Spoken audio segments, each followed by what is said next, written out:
Hi guys, welcome to Little Wicket Railway. I'm Rob and in this video we're looking at the Titfield Thunderbolt Deluxe train pack from Rapido.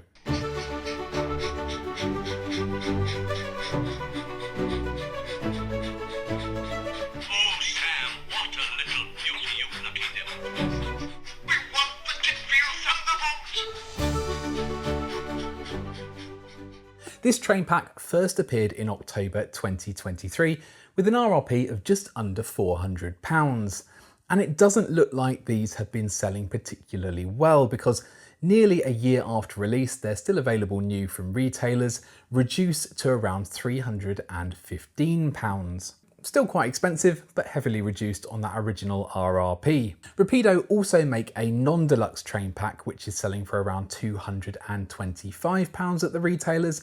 That's £90 cheaper, so it'll be interesting to see what the extra money gets you and whether it justifies calling this set deluxe. But before we open this up, let's take a step back and talk about why Rapido created this train pack in the first place. The Titfield Thunderbolt is the name of a British comedy film that was released in 1953 by Ealing Studios. Interestingly, it was one of the first Ealing comedies to be filmed in colour, and it's well worth a watch. I've seen it loads of times and I was thrilled when I heard it was coming out in model form. If you've not seen it, then a very high level summary is that the residents of a fictional village called Titfield are informed that their branch line to the nearest town will be closing as part of a cost-cutting exercise. The locals decide that they'll try running the line themselves and they're given a month to get everything in place before they have to pass an inspection. Whilst a handful of quirky characters are trying to get to grips with operating a railway, their efforts are being sabotaged by a local bus company who want them to fail so that they get more passengers on their buses. There's loads of shenanigans, most of it over the top and far-fetched, but as you might imagine, trains play a key part in the film, and to celebrate 70 years since its release, Rapido have created a locomotive and some of the rolling stock that feature in the movie. You might have also heard that Hornby were going to release a Titfield Thunderbolt train pack which was inspired by the film. Well, it turns out that being inspired didn't cut it with the lawyers, and you need to actually have the right to use the intellectual property. All rather embarrassing for Hornby at the time, and the end result was that they quietly dropped their version, and Rapido now produce the only officially licensed Titfield Thunderbolt train packs. So let's take a look inside and see what we get. And the first thing we're greeted with is this really nice commemorative booklet which contains loads of info about the film, the cast and the vehicles. If you're like me and you're into your cinema history, then you'll really appreciate this. It's well written and presented with lots of shots from the film, plus some behind the scenes images, and this is exclusive to the deluxe set. Then we've got this certificate of authenticity, which I'm not sure was completely necessary, but it's a nice touch and again is exclusive to the deluxe set. And finally, the owner's manual, and this booklet really does put other instruction manuals to shame. It's incredibly detailed and includes not only the usual information about how to operate your models, but also plenty of other interesting information as well. It also references the limited lifetime warranty, which covers the model for pretty much anything that wasn't caused by the owner being an idiot. Accurascale are good at promoting that they offer this kind of cover, but I wasn't aware that Rapido also offer it, which is reassuring. Finally, we've got the models: the locomotive Thunderbolt, Dan's house on a Loriot wagon, and then the towed brake van. We'll take a closer look at those in a minute. But as part of the deluxe set we also get some figures: the Reverend Sam as driver, Ollie Matthews the bishop as the fireman, and Mr Gordon Chesterford as the guard. These were produced by Model U and have been 3D printed in colour, which is very impressive. I'm going to take a few more photos of the rolling stock so that we can look at those in detail, but whilst I do, here's some background information on the Thunderbolt locomotive.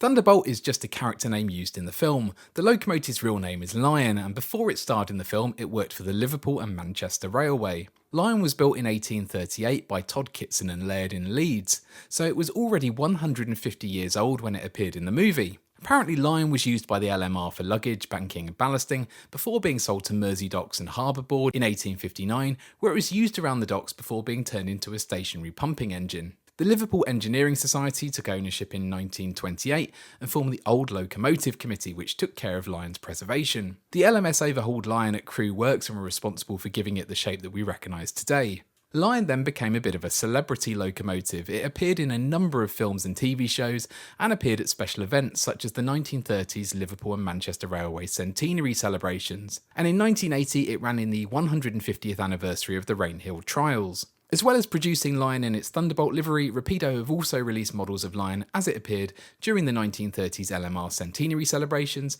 and also how it looked when it appeared at the Rainhill Parade in 1980, which makes sense given they've developed the foundation tooling and just needed to make a few changes to the detailing. Lion now lives at the Museum of Liverpool, where it's still on display. Let's get back to the models, starting with Thunderbolt, and the detail and decoration on this tiny model is stunning, plus the quality of construction is superb.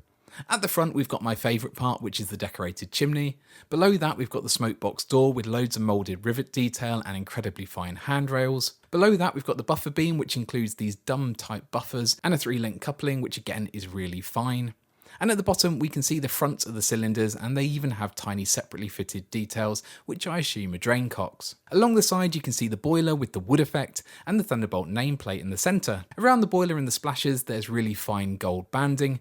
Generally the quality of the painting over the whole model is just incredible. The red and green on the model come across very matte compared with the shine on the wood effect and the copper coloured firebox. Personally, I would have liked the red to look a bit more satin or metallic, but that's really a minor thing. The silver coupling rod is very delicate, and you might be thinking that the visible crank screws let the model down. Well, these have been left accessible for a reason should anything need adjusting, and once you're happy with them, Rapido provide covers that can be fitted to hide the screw heads. The cab, despite being fairly basic given the era of the loco, has lots of separately fitted details.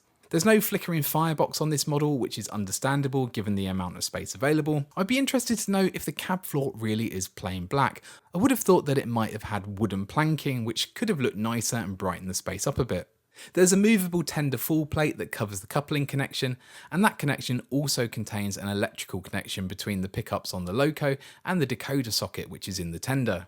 Personally, I think the coal load is a bit gravity defying, and any heavy braking is going to see most of that coal migrate to the cab very quickly, but I assume that profile of the coal was necessary to create space for the speaker, which is factory fitted in all versions, and the decoder, which is a Next 18 type, and it comes pre-fitted with sound in the deluxe pack, and we'll have a listen to those sounds later.